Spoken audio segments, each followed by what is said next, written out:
मछली बहू रानी, आप इसे भी पहन लीजिए। अब इसे कहाँ पहनूं? चल, इसे हाथ में लेकर मरूंगी। लेकिन मछली बहू रानी, अभी तो प्रलय आने में पूरे 2 घंटे बाकी है। 2 घंटे बाकी है तो क्या हुआ? 2 घंटे हम बाग गोटी खेलेंगे, खेलते खेलते प्रलय आएगी और खेलते खेलते हम मर जाएंगे। बहू रानी, आपको मौत का जरा भी भय नहीं लगता? मौत का भय?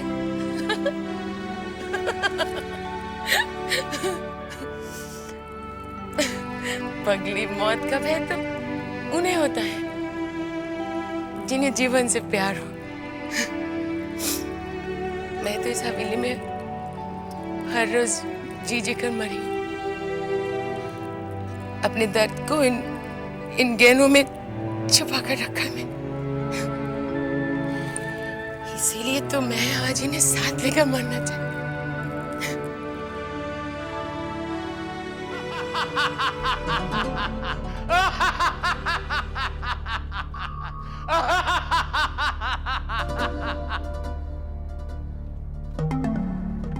क्यों रे छोकरे, प्रलय का नाम सुनकर कांप रहा है?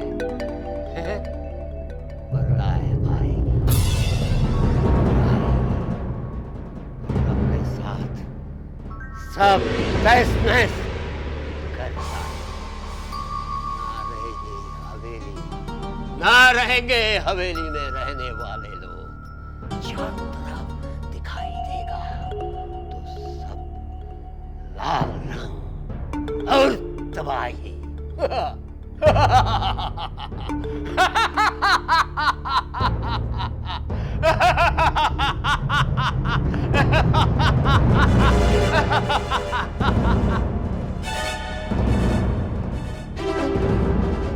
भैया एक बात बताओ, कुछ क्या गंगा का पानी बहुत तेजी से आता है? तेजी इतना तेजी से आएगा कि जो नीचे वाले सब बह जाएंगे इससे। इसका मतलब बंसी भैया, पानी ऊपर नहीं जाएगा, साहब लोग तो बच जाएंगे। ओ, इसीलिए साहब लोग ऊंची मंजिल पर जाकर बैठे हैं, शायद वो बच जाए। आओ भैया, कीर्तन करते हैं, कीर्तन करते हुए मरेंगे तो सीधे स्वर्ग पहुंचेंगे।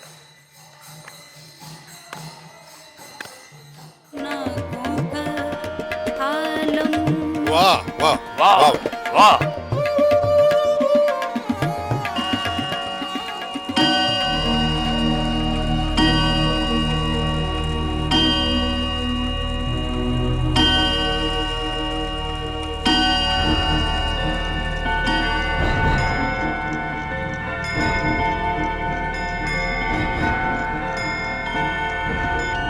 मुबारक हो, मुबारक हो। प्रलय टल गई, चल गई प्रलय।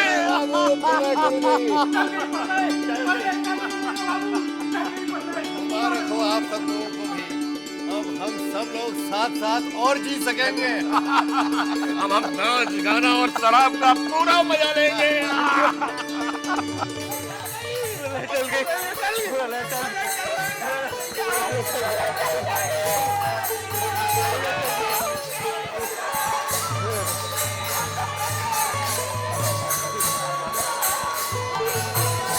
जी के गुरु परमानंद जी ने ठीक कहा था, कुछ नहीं होगा। वैसे मुझे अपनी चिंता नहीं थी, मुझे तो चिंता थी छोटी बहू और जवा की।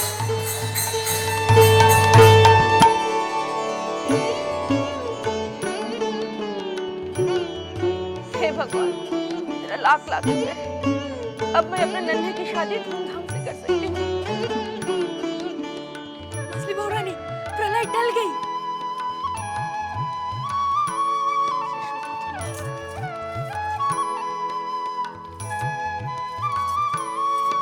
मछली बहू रानी, आप फिर चुप।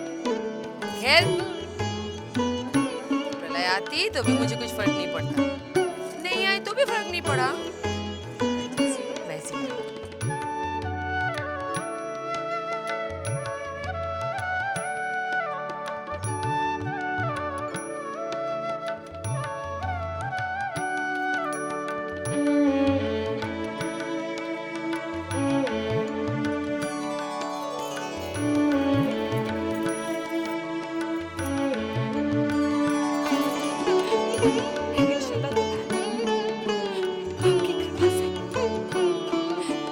समय तो निकल गया।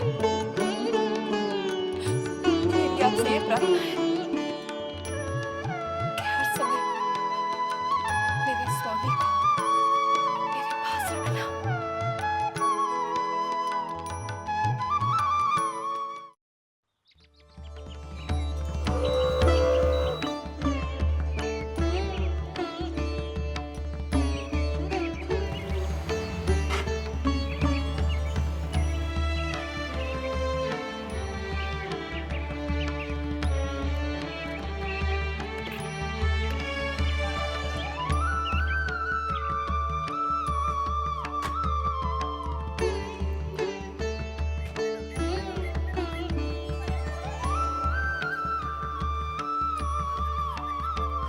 पिताजी, ये कितना बड़ा मकान है।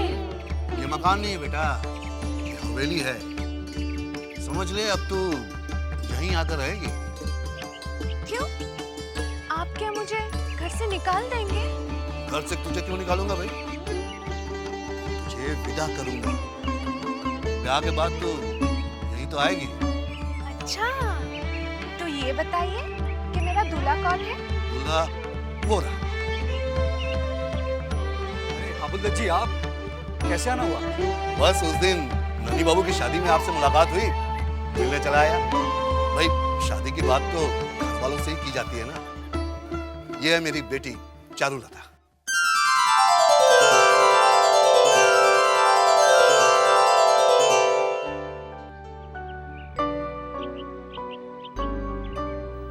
नमस्ते। वैसे हमने अपने आने का संदेशा बड़ी माँ को पहले ही दे दिया था। ठीक है, आप बड़ी माँ से मिल लीजिए। अरे लोचन, इन्हें बड़ी माँ के पास ले जाओ।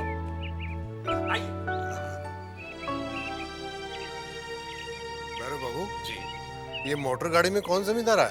ये जमींदार नहीं, कोयले का व्यापारी है, आबुल दत्त। आबुल दत्त, ये नाम तो हमने पहले कभी नहीं सुना। नाम होता तो सुनाई देता ना। 1 साल पहले इसकी 1 लाख की लॉटरी निकली, उससे लाखों बना लिया। वरना इसके बाप दादा तो घुटनों तक धोती पहना करते थे। पक्का व्यापारी है। जिस मकान में रहता है उस मकान में किराएदार भी रखे हुए हैं। इसका तो कोई खानदान ही नहीं है, फिर इसका हमारी हवेली में क्या काम? आपके बेटे से अपनी बेटी का रिश्ता जोड़ने, देखिए आप इनकार मत कीजिएगा। अगर आपने हाँ कर दी तो मैं ये समझूंगा कि एक लॉटरी मेरी उस वक्त निकली थी और एक लॉटरी आज निकल गई।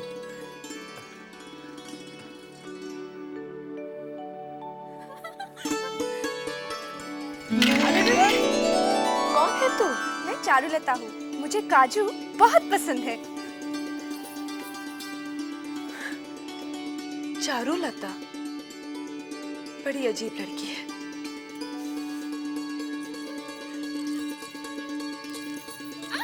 सारा खेल बिगाड़ दिया। ए लड़की, तू है कौन?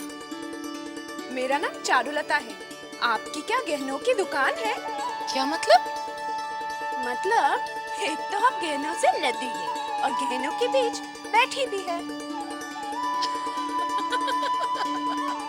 ये चारुलता, तू यहाँ है? जा, मेरे पिताजी बुला रहे हैं। जी ए चारू, इधर। जीती रहे। बड़ी दीदी, ये लड़की है कौन? इस हवेली की होने वाली बहू। हाँ? नन्ही की बीवी? हाँ, आज हमने ये रिश्ता पक्का कर लिया है। अरे, तू हंस क्यों रही है? क्या ये हवेली की बहू बनने लायक है? क्या बक रही है तू? कमी क्या है इसमें? यही तो कह रही हूँ, किसी चीज की कोई कमी नहीं है बड़ी दीदी। देख लेना, एक दिन ये आसमान में दिए जलाएगी। अब क्या कम थी नजर? याद है जब पहली बार मैं तुझे पसंद करने गई थी तो तू जमीन पर पड़ी पड़ी गा नहीं रही थी? जब देखो तब बत्ती से निकालती रहती है। अरे ध्यान से सुन, मजले से कह देना ये रिश्ता पक्का कर। मुझे लड़की पसंद वो तो मैं कह दूंगी, लेकिन आप चौसठ बार पैर नहीं धुलाएंगी? क्यों? मेरी होने वाली बहू ने पैर छुए। हाँ ठीक है, लेकिन वो काजू जो खा रही थी। क्या?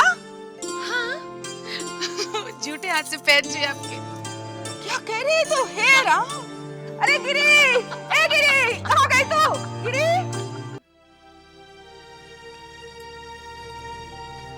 क्या बात है मजली बहू, अचानक हमें क्यों बुलवा भेजा? बड़ी माँ का संदेशा देने के लिए कि संदेशा? ऐसा कौन सा संदेश है जो बड़ी माँ ने हमसे नहीं कहा, तुमसे कहलवाया? शायद इसलिए कि जिस मुंह से वो हमेशा बड़ी बड़ी बातें बोलती आ रही हैं, उसी मुंह से छोटी बात कैसे बोलती? मजली बहू, हमसे पहेलियां न बुझाया करो, साफ साफ कहो कि क्या बात है। बड़ी दीदी अपने लाडले बेटे नन्हे का ब्याह पक्का कर दिया है। क्या? अच्छा, कहाँ के जमींदार है? वो तो पता नहीं, लेकिन आज वो अपनी बेटी को लेकर मोटर गाड़ी से आया था। आबुलदत है? लीजिए, नाम भी मुझे आप ही से पता चला। क्या वो बहुत बड़े जमींदार हैं? जमींदार? जमींदारी तो बहुत दूर की बात है, वो तो कोयले बेचता है, कोयले। हाय राम, बड़ी माँ की नाक तो बहुत लंबी थी, अचानक सिकुड़कर छोटी कैसे हो गई? मजली बहू, बड़ी माँ के लिए इज्जत से बात करो। कमाल है, जिन्हें अपने खानदान की इज्जत का ख्याल नहीं, उन्हें तो कोई कुछ नहीं कह रहा है, मुझे ख्याल रखने के लिए कहा जा रहा है। नहीं, बड़ी माँ से हम बात करेंगे। ये रिश्ता करने के पहले सोचना चाहिए था। अरे कहाँ हबुलदत और कहाँ हम। हबुलदत की औकात ही क्या जो हमारे सामने खड़ा रह सके।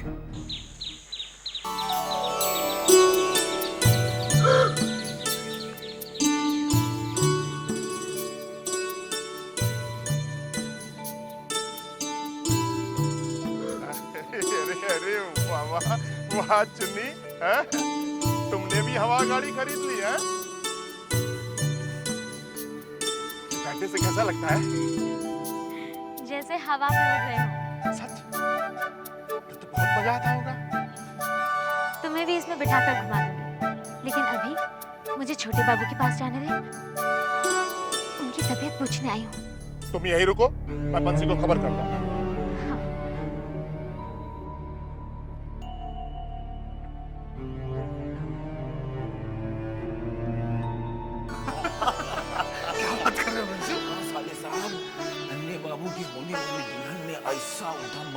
ऐसा उधम मचाया कि मत पूछो। अच्छा बंसी, रिश्ता पक्का हो गया? अरे रिश्ता तो पक्का होना ही था, काहे कि बड़ी माँ को लड़की भाग गई, मगर मजले बाबू को खानदान कुछ जचा नहीं।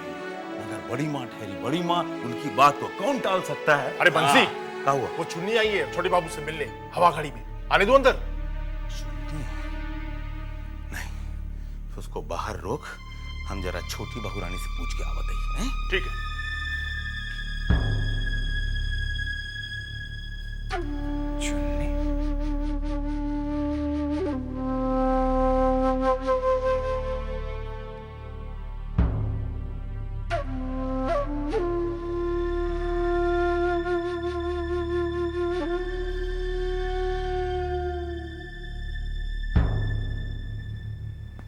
छोटी बहू रानी,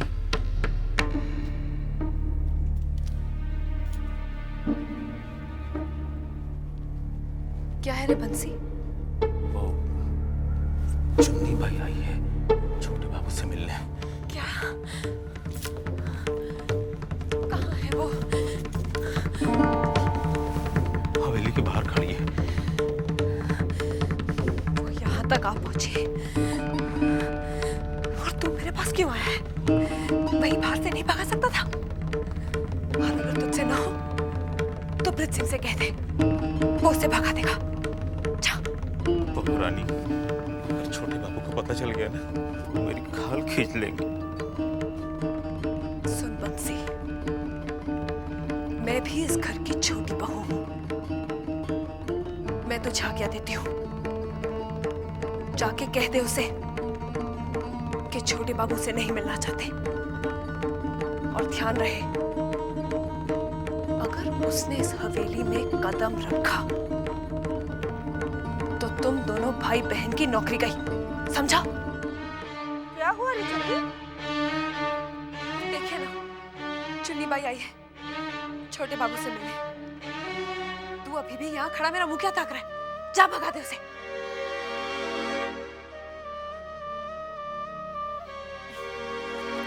तेरे तो हर बात पे दांत फटने लगते हैं।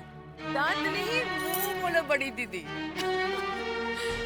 छोटी तुझे कौन समझे? ये मर्द भी रेशम के कपड़े की तरह होते हैं, इनका शुद्ध क्या और अशुद्ध क्या। मछली ठीक ही कहती है छोटी। राई का पहाड़ बनाने से तो अच्छा है तो इसकी तरह बेशर्म बन जा। बेशर्म आपको भी बनना पड़ा था बड़ी दीदी। आपके उनके लक्षण भी कुछ कम नहीं थे। बता दो कहाँ सोते थे? अगर आपकी तरह बेशर्म नहीं बनती तो फांसी लगा चुकी थी। तुझसे तो मुंह लगाना ही पाप है। मुंह तो लगा लिया बड़ी दीदी, अब तो 64 बार मुंह भी धोना पड़ेगा।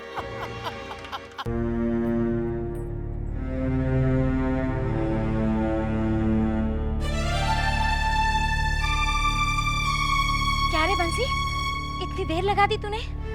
छोटे बाबू अब कैसे हैं? पहले से अच्छे हैं, चल फिर लेते हैं। शुक्र है भगवान का, मुझे तो बहुत चिंता हो रही थी उनकी। चल ना बंसी, जल्दी से उनके पास ले चल।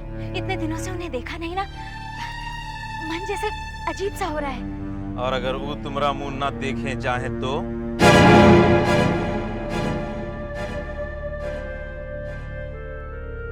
क्या क्या कहा तूने? ये हम नहीं कह रहे हैं, ये छोटे बाबू बोले हैं हमको। क्या कहा है? साफ साफ बता। हम तुम्हारा संदेशा लेके गए थे छोटे बाबू के पास। वो बोले हैं कि तुमको घर के अंदर नहीं घुसने देना, वो तुम्हारा शकल नहीं देखना चाहते हैं। नहीं, झूठ बोल रहा है तू। हम भला झूठ काहे को बोले? हमको इसमें क्या लाभ है बताओ? तो फिर मुझसे नजरें क्यों चुरा रहा है बंसी? मैं काहे को नजरें चुराऊंगा तुमसे?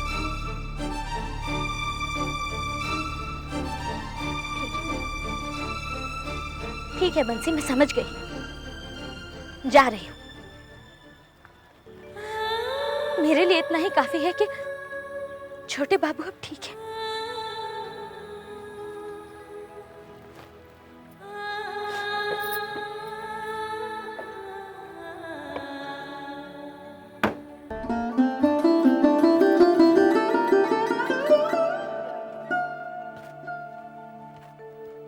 चुन्नी भाई क्या हुआ? छोटे बाबू से मिला ही? बंसी कहता है कि छोटे बाबू मेरी शक्ल नहीं देखना चाहते। उसने मुझे गेट से ही रवाना कर दिया।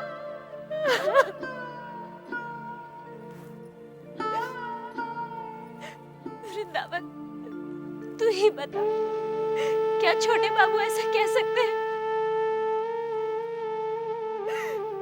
और फिर उनके सिवा इस दुनिया में मेरा है कौन? किसके सहारे जीऊंगी मैं? चुन्नी भाई, छोटे बाबू ऐसा कभी नहीं बोल सकते। और तुम तो बंसी को जानती हो, वो तुमसे कितना जलता है। फिर मैं क्या करूं? अपने दिल को कैसे समझाऊं? जब तक छोटे बाबू का चेहरा ना देख लूं, मेरे दिल को चैन नहीं मिलेगा।